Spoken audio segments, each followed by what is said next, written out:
बातमी T20 world cup 2026च्या अंतिम सामन्याचा थरार आज रंगणार आहे। भारत आणि न्यूझीलंडचा संघ विश्व विजेतेपदासाठी भिडणार आहे।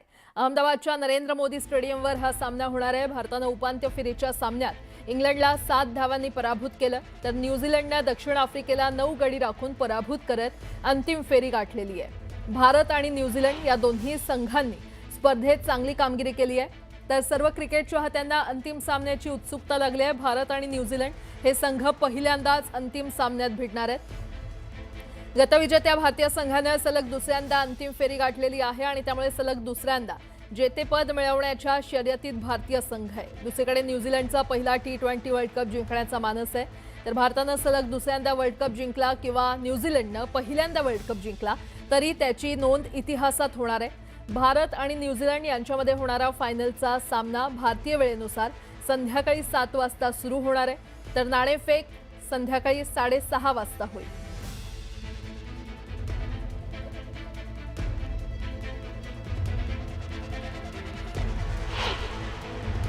आजचा रविवार खास आहे क्रिकेट प्रेमींसाठी, भारतातील प्रत्येक व्यक्तीसाठी, कारण भारत आज फायनल मध्ये खेळणार आहे। न्यूझीलंड विरुद्ध भारत असा अनोखा सामना होणार आहे। शिवाजी पार्क मैदानामध्ये आज आपण बघतोय सकाळच्या सत्रामध्ये अनेक खेळाडू खेळाची प्रॅक्टिस करताना पाहायला मिळतात, त्यांचे सामने सुरू आहेत। पण आजच्या दिवसामध्ये एकच चर्चा होणार आहे, ती म्हणजे भारत विरुद्ध न्यूझीलंड या सामन्याची। हा सामना अनेक अर्थांनी महत्त्वाचा आहे। काय वाटतं, क्रिकेट प्रेमी म्हणून भारताकडनं प्रचंड अपेक्षा आहेत?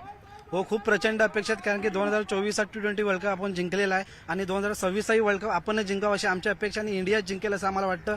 परंतु त्यांचे जे ओपनर आहेत टीम सेपटनीट एलन यांना लवकरात लवकर बाद करून आपण या संघात स्थान मिळवावं, कारण की ते दोन जर फॉर्म मध्ये आले तर 7-8 ओव्हर जरी खेळले तरी मॅच हे करू शकतात। न्यूझीलंड सुद्धा प्रचंड ताकदवर पक्ष एकूणच म्हणावा लागेल। या सगळ्या प्रॅक्टिसमध्ये आपण बघितलं होतं, वेगवेगळ्या सामन्यांमध्ये न्यूझीलंडने सुद्धा टफ दिलेली आहे। भारतासमोर न्यूझीलंडचं आव्हान आहे। या मॅचकडे तुम्ही कशा पद्धतीने बघता? यापूर्वी भारताचा परफॉर्मन्स सुद्धा खूप चांगला राहिला।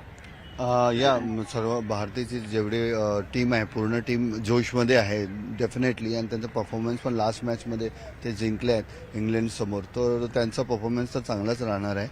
पण थोडं वर्क करायला लागेल, स्पिनरवर वर्क करायला लागणार, कारण स्पिनर्स आम्ही बघितलं आहे लास्ट टाइमला वरुण चक्रवर्तीला एवढं काही जास्त हे यश नाही मिळालं, एकच विकेट मिळाला आणि रन पण जास्त दिले त्यांनी।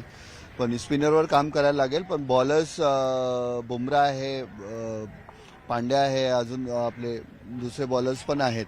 मला वाटतं या टीममध्ये एक बॉलर इंट्रोड्यूस करणार ते लोक, नवीन करायला पाहिजे त्यांना। थोडी धाकधूक आहे हा आहे, कारण का आपण त्या पिचवर अहमदाबादच्या पिचवर आपण मॅच जिंकलेलो नाहीये, कारण तो पिच आपल्याला असं पणवती म्हणून असं ठरवता, म्हणजे लोक बोलतात, पण त्या पिचवर आपण आधी जिंकलोही नाही, म्हणून हा पिच थोडी भीती वाटते।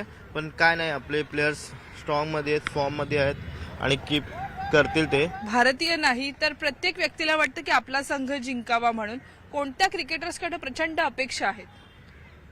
प्रचंड अपेक्षा बुमराह, कारण का बुमराहने पहिल्या 6 ओव्हरमध्ये जवळजवळ 3 विकेट। बुमराह तुमचा आवडता प्लेअर बॉलिंग साईड, कारण का सगळं लक्ष बुमराहवर आहे। बुमराह, ईशान किशन, संजू सॅमसन आणि यावर सगळं लक्ष यावर आहे। तुमचं काय प्लॅनिंग आहे? आज मॅच कशी बघणार आहे? तर मॅचचा सराव तर जोरदार सुरू आहे। मॅच घरी बघणार आणि खूप इंडिया चांगली खेळणार, आणि खास करून अभिषेक शर्मा, सगळे बोलतात अभिषेक शर्मा इनफॉर्म आहे पण आज सेंचुरी करणार। पण बघतोय की क्रिकेट प्रेमींच्या मनामध्ये प्रचंड उत्साह आहे, आनंद आहे। भारताचा विजय व्हावा अशी मनातनं सुप्त इच्छा आहे आणि तीच या सगळ्या क्रिकेट प्रेमींनी बोलून दाखवल्याचं आपल्याला पाहायला मिळते। म्हणजे सुधीर जाधवसह सुस्मिता भदाणे पाटील, न्यूज 18 मराठी, मुंबई।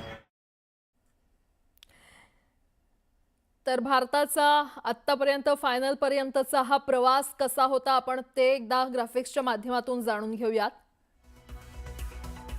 सगळ्यात आधी भारत विरुद्ध USA सामना झाला, त्यामध्ये भारत 29 धावांनी विजयी झाला। त्यानंतर भारत विरुद्ध नामिबिया यांच्यामध्ये सामना झाला, त्यामध्ये भारताने 93 धावांनी विजय प्राप्त केला। आणि त्यानंतर भारत विरुद्ध पाकिस्तान असा हा सामना झाला, त्यामध्ये भारताने 61 धावांनी विजय प्राप्त केला। वानखेडे स्टेडियम हा जरा छोटा होता, त्यामुळे स्कोर हा 250च्या पार झालेला होता आणि आता गुजरातला नरेंद्र मोदी स्टेडियम हा खूप मोठा आहे. 200च्या आसपास जरी जी कोणी टीम मारेल तर एक चेस करणं खूप अवघड जाईल, पण भारतासाठी काही अवघड नाही, कारण आपल्यामध्ये पूर्ण ऑलराऊंडर आहेत. आपल्याकडे नंबर 8 पर्यंत बॅटर आहेत. न्यूझीलंड तर ऑलमोस्ट ती चांगलीच टीम आहे, त्याच्यामुळे ती आता फायनलला पोचली आहे. आता तिचा सामना इंडियाची होणार म्हणजे थोडंफार टफ तर आहेत. आता त्याच्यामुळे आता बघू, इंडिया तर 100% तर जिंकणं आशा आहे मला की आमची इंडिया जिंकेल. संजू का फैंस है, संजू चैटन बोलते हैं बड़ा भाई. सो सभी लोग अभी संजू चैटन सुपर. सो हम लोग सपोर्ट करने के लिए आए हैं, संजू को सपोर्ट करने के लिए. हम लोग इधर रहने वाला है अहमदाबाद में, इसलिए संजू आ गया तो हमारा आज मैच इंडिया जीतेगा. इंडिया जीतना चाहिए और कप हमारा साइड में चाहिए, हमारा हाथ में चाहिए, इंडिया का हाथ में, इसलिए वो सेलिब्रेट करने के लिए. तो आज पक्का इंडिया जीतेगी. आज हम देखने के लिए आएंगे और पूरा सपोर्ट करने के लिए बैठेंगे पूरा दिन. इंडिया ही जीतेगा. किससे ज्यादा उम्मीद है खेलने का शिवम दुबे, संजू सैमसन, सूर्य कुमार, तिलक, हार्दिक बहुत है. बॉलिंग में बुमराह, हार्दिक विकेट लेगा. आज का इंडिया मैच जीतेगा क्योंकि इंडिया का बहुत स्ट्रांग फील्डिंग, बॉलिंग और बैटिंग है. इंडिया का सबसे तगड़ा बैटिंग संजू सैमसन करते हैं, वो आज चलेंगे, आज उनको सेंचुरी मारना है. संजू सैमसन अच्छा खेलेगा और अभिषेक शर्मा अगर चल गया तो हम लोग ही जीतेंगे. आज इंडिया जीत जाएगा. वो अच्छा खेलते हैं ना, इसलिए संजू सैमसन आज सेंचुरी मारेगा. इंडिया जीत जाएगा क्योंकि हम लोग इंडिया टीम में बहुत अच्छा बैट्समैन है. संजू सैमसन में ईशान किशन है और बॉलिंग में हार्दिक है, अर्शदीप है, वरुण चक्रवर्ती है. आज लगता है कि इंडिया मैच जीत ही जाएगा. I would like to say all the best to the entire Indian team, and I think Sanju Samson and Abhishek Sharma will make a strong opening, and Ishan will also make a good backup, and Hardik and Bumrah will have a good innings of bowling with a couple of wickets.